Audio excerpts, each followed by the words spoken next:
Good morning दोस्तों। आज मैं आपके लिए लाया हूँ हीट ट्रीटमेंट का अगला टॉपिक, उसी के आगे से। और मैं Satpura ITI online classes Mauganj में आपका स्वागत है। आज हम पढ़ेंगे हीट टेम्परेचर के लिए इस्पात को तप्त करना और बुझाना, heating quenching steel for heat treatment. अब देखिए हीट ट्रीटमेंट क्या है। देखिए हीट टेम्परेचर के लिए इस्पात को तप्त करना और बुझाना। इसमें देखिए, इसमें एक टॉपिक लिखे, एक वर्ड लिखा है क्विंचिंग। अब क्विंचिंग है क्या? क्विंचिंग स्टील को गर्म करने के पश्चात, देखिए जैसे हम स्टील को क्या करते हैं, गर्म करते हैं। स्टील को गर्म करने के पश्चात निश्चित न्यूनतम दर पर ठंडा किया जाता है। क्विंचिंग क्या कहलाती है? मतलब जैसे हम स्टील को क्या किए, गर्म किए, एक निश्चित तापमान पर गर्म किए और निश्चित न्यूनतम दर से क्या करें, उसे ठंडा करें। क्या करें? ठंडा। निश्चित स्टील को निश्चित तापमान पर क्या करें, गर्म करें और न्यूनतम तापमान पर क्या करें, ठंडा करें। तो इस प्रक्रिया को क्या कहते हैं? क्विंचिंग। इस प्रक्रिया को क्या कहते हैं? क्विंचिंग बोलते हैं। इस प्रक्रिया को क्या बोलते हैं? क्विंचिंग बोलते हैं। स्टील को ठंडा करने के लिए विभिन्न प्रकार के क्विंचिंग माध्यम प्रयुक्त किए जाते हैं। अब जैसे मान लीजिए क्विंचिंग वर्ड आ गया, तो क्विंचिंग है क्या? क्विंचिंग की परिभाषा बताएं। किसी भी स्टील को एक निश्चित तापमान पर क्या करें, गर्म करें और उसे क्या करें, एक न्यूनतम तापमान पर क्या करें, इसे ठंडा करें। ठीक है ना? जो प्रोसेस होती है ठंडा करने की, जो प्रोसेस होती है उसे क्या बोलते हैं? क्विंचिंग बोलते हैं। उसे क्या बोलते हैं? क्विंचिंग बोलते हैं। ठीक है ना? अब क्विंचिंग निम्न प्रकार के हो सकते हैं। मतलब क्विंचिंग जो है वो निम्न प्रकार के हो सकते हैं। पहला क्या है आपका? वायु हो सकता है, वायु क्विंचिंग हो सकता है। तेल हो सकता है, वायु हो सकता है, तेल हो सकता है। जल हो सकता है आपका, जल के साथ क्या हो सकता है, और नमक या कास्टिंग सोडा का घोल। नमक और कास्टिंग सोडा का घोल, ये क्या है आपका? क्विंचिंग माध्यम है। ठीक है, ये क्या है आपका? क्विंचिंग माध्यम है। ठीक है, चलिए अब महत्वपूर्ण तापक्रम क्रिटिकल टेम्परेचर है। पहला है lower critical temperature. Lower critical temperature क्या कहलाता है कि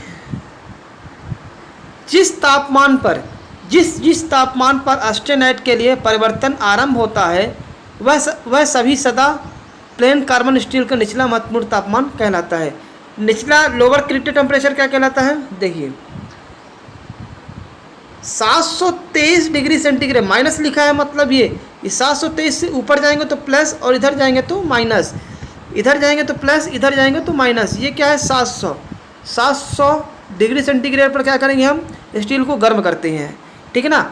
अब इससे अधिक ऊपर जाओगे तो इससे देखिए बढ़ रहा है, 700 से 800, 800, 900, 1000, 1100, 1200। ये क्या हो रहा है? बढ़ रहा है इधर। और इधर 700 से 800, 600, 500 जाएगी, इधर क्या रहा है? घट रहा है। तो माइनस का मतलब क्या कर रहा है? ये घट रहा है। मतलब कि जिस पर ऑस्टेनाइट के लिए परिवर्तन आरंभ होता है, मतलब जिस टेम्परेचर पर ऑस्टेनाइट के लिए क्या होता है, परिवर्तन आरंभ होता है, वह प्लेन कार्बन स्टील का निचला महत्वपूर्ण तापमान कहलाता है। ये आपका निचला महत्वपूर्ण तापमान कहलाता है। ये लोअर क्रिटिकल टेम्परेचर, ये जो आपका बन रहा है, ये आपका क्या है? Lower critical temperature. यहाँ पास क्या बनेगा? लोअर क्रिटिकल टेम्परेचर, ऑस्टेनाइट का लोअर क्रिटिकल टेम्परेचर। ठीक है, ये हो गया। अब जिस तापमान पर स्टील की संरचना पूर्णतः ऑस्टेनाइट में परिवर्तित हो जाती है, क्या बोला है?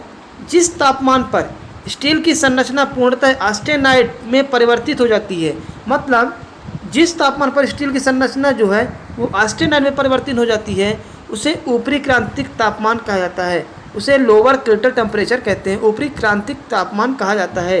इस्पात में कार्बन की प्रतिशत मात्रा पर निर्भर होकर यह घटता बढ़ता जाता है। मतलब स्टील में यह है कार्बन की मात्रा पर निर्भर करता है, और कार्बन की मात्रा बढ़ेगी, ये कार्बन की मात्रा पर घटता बढ़ता है। ठीक है ना? ये क्या है? कार्बन की मात्रा पर क्या कहते हैं? घटता बढ़ता है। जैसे देखिए कार्बन की मात्रा कितनी है? 0.2, फिर 0.4, 0.6, ये देखिए इधर क्या बढ़ रहा है, फिर इधर जाएंगे, इधर क्या करो? घटेगा। इधर जाएंगे तो बढ़ेगा, इधर जाएंगे तो घटेगा। ये क्या है? स्टील की संरचना। ठीक है, अगला आते हैं। जैसे मान लीजिए ये बताया इसका एग्जाम्पल, जैसे 0.57% तथा 1.15% कार्बन स्टील के लिए निचला महत्वपूर्ण तापक्रम लोअर क्रिटिकल टेम्परेचर 723 डिग्री पर तथा ऊपरी क्रांति ताप 800 डिग्री सेंटीग्रेड तापक्रम है। देखिए इसमें क्या है, ये देखिए 0.57 और 1.15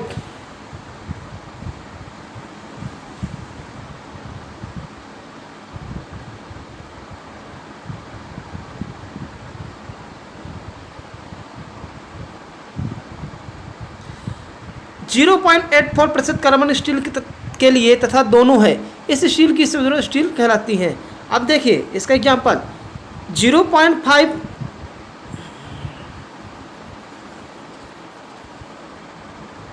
देखिए 0.57 और 1.15 इसमें क्या है, इसमें देखिए ये क्या है लोअर क्रिटिकल टेम्परेचर, और ये दोनों क्या है 800 डिग्री सेंटीग्रेड पर ये लोअर क्रिटिकल टेम्परेचर है।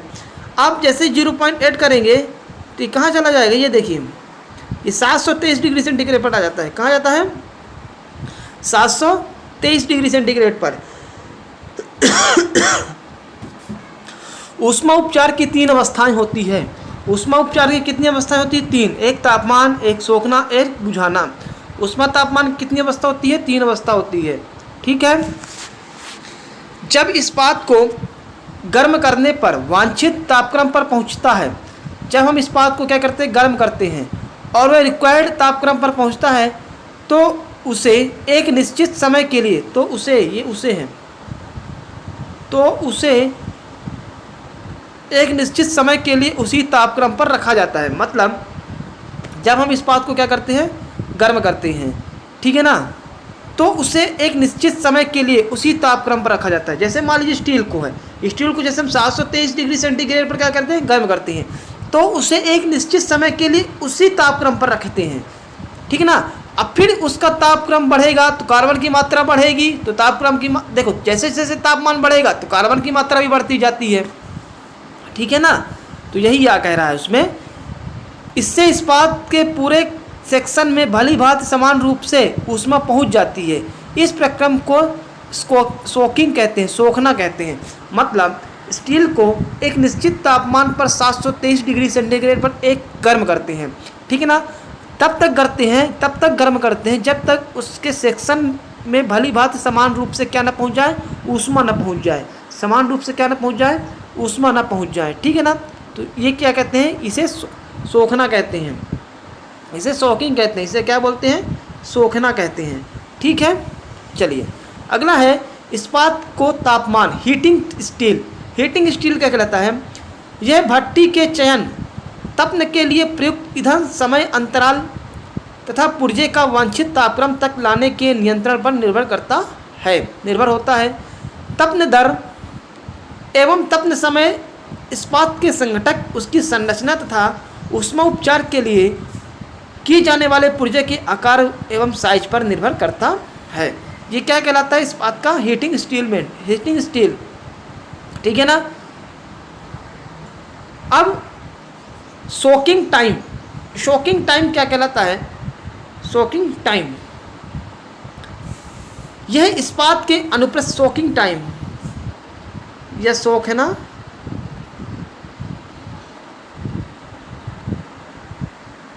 समय, यह इस्पात के अनुप्रस्थ काट तथा रासायनिक संगठन, भट्टी में चार्ज की मात्रा तथा भट्टी में चार्ज व्यवस्था आदि पर निर्भर करता है।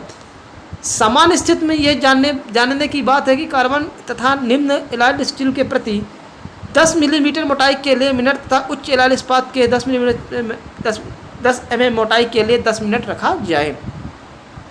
ये क्या कहलाता है? ये सोखने का समय कहलाता है। अब हम मतलब कि उसके हीटिंग कब तक करेंगे, उसके हीटिंग कब तक करेंगे ये बता रहा है इसमें कि हम इस्पात को गर्म कब तक करेंगे। भाई एक तो हम गर्म नहीं कर सकते हैं, मतलब उसकी कोई लिमिट होगी। तो भाई इसके बारे में लिमिट बताया है कि हम इसे इतने mm तक इसे गर्म कर सकते हैं, इतने मिनट तक इसे गर्म कर सकते हैं। अब आता है प्रतितपन, प्रीहीटिंग। प्रीहीटिंग क्या कहलाता है? इस्पात को कम तापक्रम पर 600 डिग्री सेंटीग्रेड तक जहाँ तक संभव हो सके धीरे धीरे प्रीहीटिंग करना चाहिए। मतलब इस्पात को कम तापक्रम पर 600 डिग्री सेंटीग्रेड तक जहाँ तक संभव हो सके धीरे धीरे प्रतितपन करना चाहिए। इसका बॉइलिंग पॉइंट शुद्ध जल से अधिक होता है। इसका जो बॉइलिंग पॉइंट होता है वह शुद्ध जल से क्या होता है? अधिक होता है। तथा तपन के कारण धातु की सतह पर जमी परत नमक के कारण हट जाती है। इससे ऊष्मा उपचारित होने वाली धातु की सतह बुझाने वाले माध्यम से अधिक संपर्क में बनी रहती है। ठीक है। अब सदा कार्बन इस्पात के लिए जल का प्रयोग सामान्यतः किया जाता है। अब कार्बन इस्पात के लिए किसका यूज़ करते हैं? जल का प्रयोग करते हैं। जल को बुझाने के माध्यम के रूप में प्रयोग करते समय कार को हिलाते रहना चाहिए। इसे शीतलन या रेट ऑफ कूलिंग में वृद्धि होती है। बुझाने वाले तेल की सान्द्रता कम होनी चाहिए। अब इसमें क्या कह रहा है कि बुझाने वाले तेल की सान्द्रता क्या होनी चाहिए? कम होनी चाहिए। इस उद्देश्य के लिए साधारण स्नेहक तेल का प्रयोग नहीं करना चाहिए। मतलब कि बुझाने वाले तेल की सान्द्रता क्या होनी चाहिए? कम होनी चाहिए। इस कारण साधारण स्नेहक तेल का प्रयोग नहीं करना चाहिए। व्यावसायिक रूप से विशेष प्रकार के बुझाने वाला तेल उपलब्ध है जो तेज से व समान रूप से शीतलन, कम धुएं व आग की कम संभावना के साथ उपलब्ध है। एलॉयल इस्पात के लिए ज़्यादातर तेल का उपयोग किया जाता है। अब इसमें बता रहा है कि एलॉयल इस्पात के लिए ज़्यादातर तेल का उपयोग करते हैं जहां प्लेन कार्बन इस्पात की अपेक्षा शीतलन दर कम होती है। ठीक है ना। कुछ विशेष प्रकार के एलॉयल इस्पात को हार्डनिंग के लिए कोल्ड एयर का प्रयोग किया जाता है। मतलब कुछ विशेष प्रकार के एलॉयल इस्पात के कठोरीकरण के लिए ठंडी वायु का प्रयोग किया जाता है। किसका उपयोग किया जाता है? ठंडी वायु का उपयोग किया जाता है। ठीक है। अब ठीक है ना, हम इसकी अभी थोड़ा सा क्विंचिंग के बारे में बताते हैं। ठीक है ना। क्विंचिंग है क्या? तो क्विंचिंग क्या है?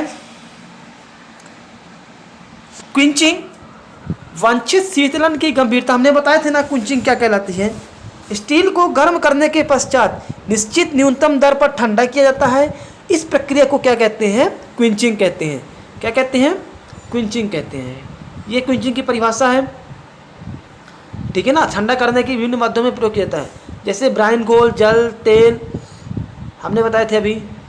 ब्राइन घोल सर्वाधिक ब्राइन घोल सर्वाधिक शीतलन दर प्रदान करता है जबकि वायु सबसे कम। वेरी इंपॉर्टेंट है, इसको याद कर लीजिएगा।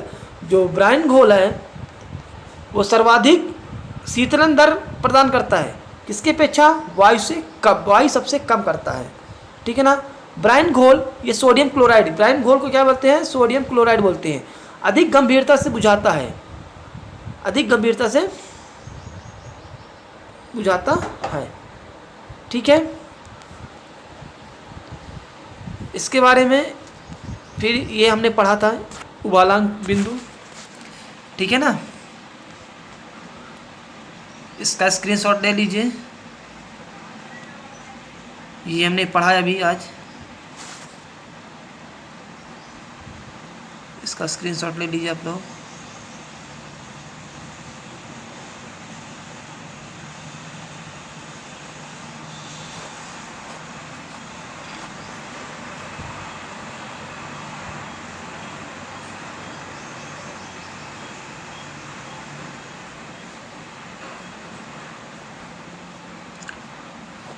जी, अगला टॉपिक पढ़ेंगे हम इसी के आगे। ठीक है ना। जो कोई प्रॉब्लम होगी कमेंट बॉक्स पर कमेंट करिएगा और चैनल को लाइक एंड सब्सक्राइब करिएगा।